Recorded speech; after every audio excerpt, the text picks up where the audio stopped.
This is the story of 3 plastic bottles, empty and discarded. Their journeys are about to diverge, with outcomes that impact nothing less than the fate of the planet. But they weren't always this way.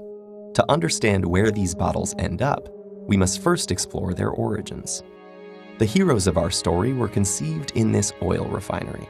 The plastic in their bodies was formed by chemically bonding oil and gas molecules together to make monomers. In turn, these monomers were bonded into long polymer chains to make plastic, in the form of millions of pellets. Those were melted at manufacturing plants and reformed in molds to create the resilient material that makes up the triplets' bodies. Machines filled the bottles with sweet, bubbly liquid, and they were then wrapped, shipped, bought, opened, consumed, and unceremoniously discarded. And now here they lie, poised at the edge of the unknown.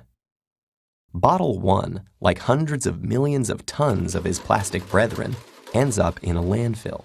This huge dump expands each day as more trash comes in and continues to take up space.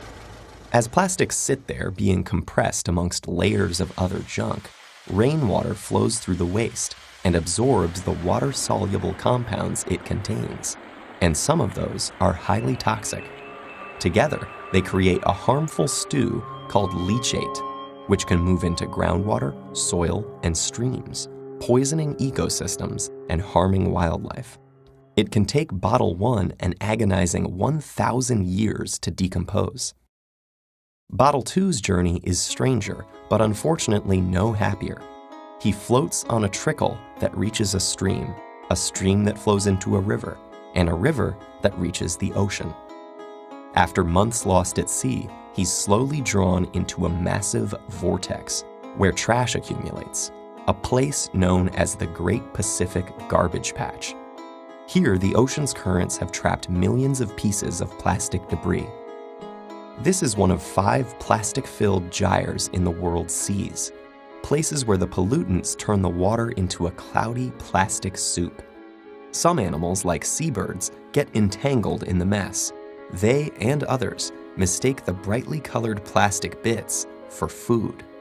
Plastic makes them feel full when they're not, so they starve to death and pass the toxins from the plastic up the food chain.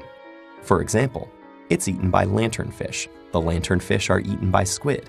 The squid are eaten by tuna. And the tuna are eaten by us. And most plastics don't biodegrade, which means they're destined to break down into smaller and smaller pieces called microplastics, which might rotate in the sea eternally. But Bottle 3 is spared the cruel purgatories of his brothers. A truck brings him to a plant where he and his companions are squeezed flat and compressed into a block. Okay, this sounds pretty bad too, but hang in there. It gets better. The blocks are shredded into tiny pieces, which are washed and melted so they become the raw materials that can be used again. As if by magic, Bottle 3 is now ready to be reborn as something completely new. For this bit of plastic with such humble origins, suddenly, the sky is the limit.